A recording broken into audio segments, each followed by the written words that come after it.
A graça e a paz de nosso Senhor Jesus Cristo seja com todos. Irmãos, hoje eu trago como sugestão o comentário expositivo aos Gálatas do reverendo Hernandes Dias Lopes, que comenta que a carta, o livro, a epístola aos Gálatas, é um autor brasileiro, acredito que a maioria dos irmãos conheça. Eu particularmente gosto muito dos comentários do reverendo Hernandes Dias Lopes. E aqui, dá uma olhada aí no livro, aqui é a lombada. Olha só a contracapa. Se você quiser ler, você dá uma pausa aí no vídeo. E você sabe que o tema central da Epístola aos Gálatas é a liberdade cristã.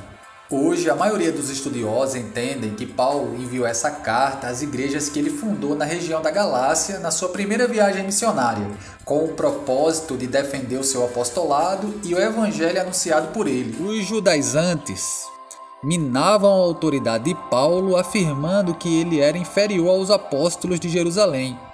Paulo, porém, afirma que seu apostolado e sua mensagem não tinha procedência humana, mas divina.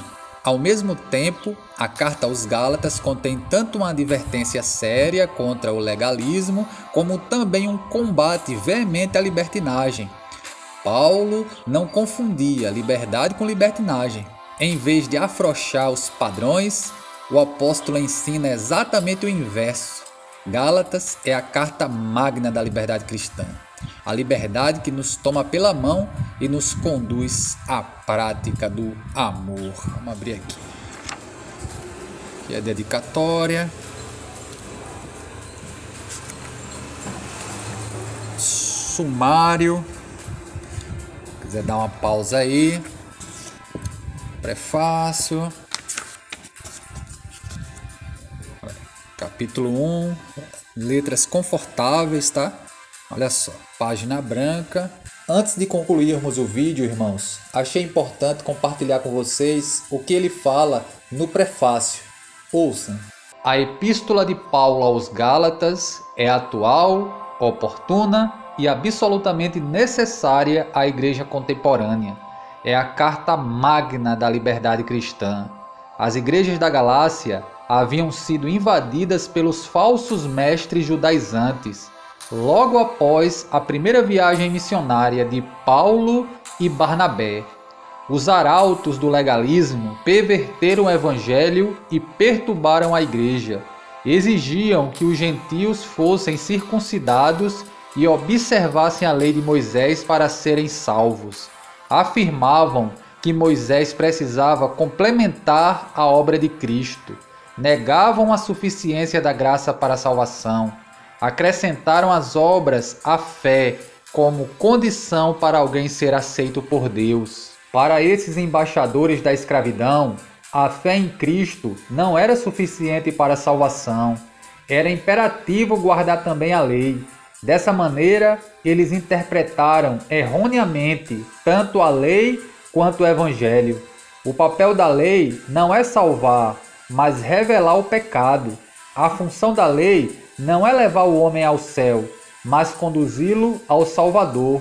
A lei não está em oposição ao evangelho. Só aqueles que se sentem condenados pela lei é que buscam as boas obras do evangelho. O legalismo é um caldo mortífero, é um veneno extremamente perigoso. Aqueles que se rendem a seus encantos aplaudem a si mesmos e gloriam-se na carne. Aqueles que seguem por esse caminho equivocadamente acreditam que precisam alcançar o favor de Deus pelas obras da lei. Assim, anulam a obra de Cristo, aviltam a graça e fazem troça do sacrifício expiatório de Cristo. Os falsos mestres oriundos das fileiras do judaísmo farisaico atacaram Paulo e sua mensagem com grande insolência. Infiltraram-se nas igrejas da Galácia e tentaram de todas as formas minar a autoridade do apóstolo. Paulo, porém, calçado pela verdade, enfrentou com galhardia esses paladinos da mentira, refutou-os com argumentos irresistíveis, desmascarou-os com coragem invulgar. pois há descoberto todas as intenções insinceras desses corações hipócritas. O legalismo não morreu, está vivo e causando ainda muitos estragos nas igrejas contemporâneas.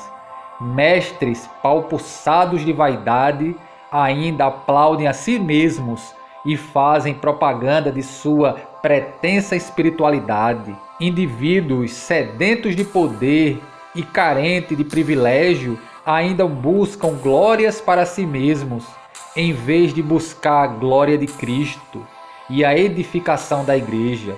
São pastores que apacentam a si mesmos, líderes que se servem das pessoas para erguer um monumento à própria vaidade.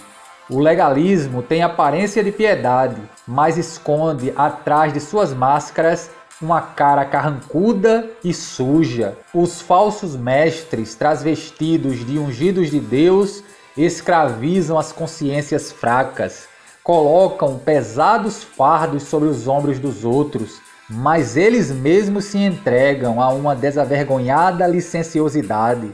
São hipócritas, são lobos e não pastores do rebanho. A carta aos Gálatas é um tratamento de choque para uma igreja que está com o pé na estrada da apostasia. É um brado de alerta para os que seguem desatentamente aos lobos transvestidos de ovelhas. É o estandarte da liberdade para uma igreja que está colocando o pescoço outra vez na canga da escravidão. Estudar essa epístola e receber um poderoso antídoto contra esses terríveis males que atacaram a igreja ontem e ainda hoje a perturbam. Então, irmãos, eu deixo aqui como sugestão esse comentário expositivo aos Gálatas.